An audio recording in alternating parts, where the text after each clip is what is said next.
ଚାଲନ୍ତୁ ବୁଲିଯିବା ଆମ ପଲସର ମେରୁ ଯାତ୍ରା। ତ ମୁଁ ଏଇ ଏରିଆର ବୋହୂ ଆଉ ଏରିଆର ନାତୁଣୀ ବି। ତ ମୁଁ ଯେତେବେଳେ ମାମୁଁ ଘର ମୋର ଶାସନ ଯେତେବେଳେ ବି ମୁଁ ଆସେ ଖରା ଛୁଟି ଏମିତି ଟାଇମ୍ରେ ହେଇଯାଏ ଆସି ମୋ ଅଜାଙ୍କ ସହିତ ଡାଡ଼ିଙ୍କ ସହିତ ମାମୁଁଙ୍କ ସହିତ 3-4 ଥର ମୁଁ ଯାଇଛି ଗଲିଆ ମେରୁ ଯାତ୍ରା। କିନ୍ତୁ ପଲସରା ମେରୁ ଯାତ୍ରା ବହୁତ ଗହଳି ହୁଏ ଶୁଣିଛି। ତ ଫାଇନାଲି ଆଜି ମାନେ ଗତ ବର୍ଷ ବି ମୁଁ ଯାଇଥିଲି କିନ୍ତୁ 11ଟା ଏମିତି ଯାଇକି ଖାଲି ମନ୍ଦିର ଦର୍ଶନ ଟିକେ ବୁଲାବୁଲି କରିକି ପଳେଇ ଆସିଥିଲି ମୋ ହଜବେଣ୍ଡଙ୍କ ସହିତ। କିନ୍ତୁ ଏଥର ଚାଲି ଯିବୁ ବୋଲି ଭାବିଥିଲୁ ମୁଁ ଆଉ ଗୋଟେ ମୋ ଦିଦି। ତ ତାଙ୍କେ ଯେହେତୁ ମେରୁ ସଂକ୍ରାନ୍ତି କରୁଛନ୍ତି ତ କହିଲେ କି ଚାଲି ଯିବା। ତ ମୁଁ ବି ଯିବି ବୋଲି ବାହାରିଥିଲି ହଜବେଣ୍ଡଙ୍କ ସହିତ କିନ୍ତୁ ଦିଦି ଯେହେତୁ ଯିବେ ମୁଁ ବାହାରି ପକେଇଲି। ଆଉ ଯାଉ ଯାଉ ମୋର ଏତେ ସୌଭାଗ୍ୟ ଯେ ଆମେ ମାନେ ଆହୁରି ପୁଣି ବଞ୍ଚିଥିଲେ ପୁଣି ଆର ବର୍ଷକୁ ଏ ଜିନିଷଟା ଦେଖି ହେବ। ପାଣି ଦଣ୍ଡ ପାଇଁ ଦଣ୍ଡୁଆ ମାନେ ବାହାରିଥିଲେ ଯେଉଁଟାକି ଆମେ ଦେଖିଥିଲୁ। ବହୁତ ମାନେ ଭଲ ଲାଗିଥିଲା।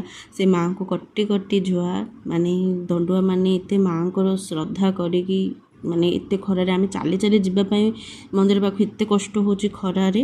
କିନ୍ତୁ ସେମାନେ 12 ଦିନ 21 ଦିନ ଧରିକି ଯେଉଁ ପ୍ରକାର ସବୁ ମାନେ ଆପଣମାନେ ଯେଉଁମାନେ ଦେଖିଥିବେ ପାଣି ଦଣ୍ଡ ଧୂଳି ଦଣ୍ଡ ରାତି ପ୍ରଭା ନାଚ ତ କେତେ କଷ୍ଟ ସେମାନେ ମାନେ ସବୁ କିଛି ତ ଆପଣମାନେ ଜାଣିଥିବେ ମଧ୍ୟ କିଛି କହିବା ପାଇଁ ଚାହୁଁନି। ତ ଆମେ ଫାଷ୍ଟ ପଳେଇଥିଲୁ ମନ୍ଦିର।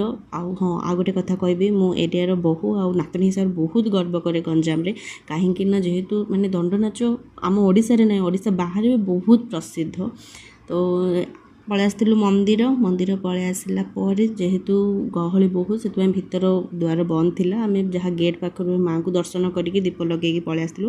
ଏଇଠି ଦେଖନ୍ତୁ ମୋ ପୁଅକୁ ସିଏ ବି ଏତେ ଏକ୍ସାଇଟେଡ଼୍ ଥିଲା ମେଳାରେ ବୁଲିବା ପାଇଁ। ଖରା ହେଉଥିଲା ଅନେଇ ବି ପାରୁନଥିଲା କିନ୍ତୁ ସେ ମେଳା ବୁଲିବାରେ ପୁରା ଇଏ ଥିଲା।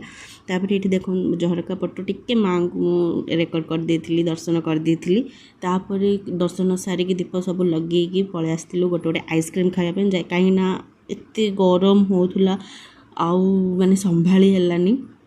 ଗୋଟେ ଆଇସ୍କ୍ରିମ୍ ଆଉ ମୋ ପୁଅକୁ ତ ଆଇସ୍କ୍ରିମ୍ କେତେ ପସନ୍ଦ ଆପଣମାନେ ଜାଣିଥିବେ। ତ ଗୋଟେ ଆଇସ୍କ୍ରିମ୍ ଦିଦି ମୁଁ ମାନେ ଗୁଡ଼ିଆ ମୋ ପୁଅ ସମସ୍ତେ ଗୋଟେ ଆଇସ୍କ୍ରିମ୍ ଧରିକି ଖାଇ ଦେଇଥିଲୁ। ଖାଇସାରିଲା ପରେ ରିଟର୍ନ କରିଦେଇଥିଲି। ଏତେ ଗହଳି ଏତେ ଖରାରେ ମୁଁ ଜମା ଭିଡ଼ିଓ କରିନଥିଲି। ପଳେଇ ଆସିଲି ଘରକୁ ପୁଅକୁ ଚେଞ୍ଜ କରିକି ପୁଣି ଆମେ ସନ୍ଧ୍ୟାରେ ଝିଲି ମୁଁ ପୁଅ ଆମେ ବାହାରି ଯାଇଥିଲୁ ହନୁମାନ ମନ୍ଦିର। ହନୁମାନ ଜୟନ୍ତୀ ବି ଥିଲା ଯେହେତୁ ଝିଲି 108 ଲଡ଼ୁ ବନେଇଥିଲି ଠାକୁରଙ୍କ ପାଇଁ ହନୁମାନଜୀଙ୍କ ପାଇଁ। ତ ଆମେ ପଳେଇ ଆସିଥିଲୁ ସେଇଠି ଆମ ଯେଉଁମାନେ ପଲସରା ଜାଣିଥିବେ 5 ଷ୍ଟେସନ୍ ପାଖରେ ହନୁମାନ ମନ୍ଦିର ଅଛି। ତ ସେଇଠିକି ଆମେ ପଳେଇ ଆସିଥିଲୁ। ଆଉ ଆଜି ଏତେ ଭଲରେ ମୋର ଦିନ ଗଲା ହନୁମାନ ଜୟନ୍ତୀ ମେରୁ ମାନେ ସବୁକିଛି ମୁଁ ଦେଖିପାରିଲି ଏତେ ବହୁତ ଭଲରେ ଦେଇଗଲା।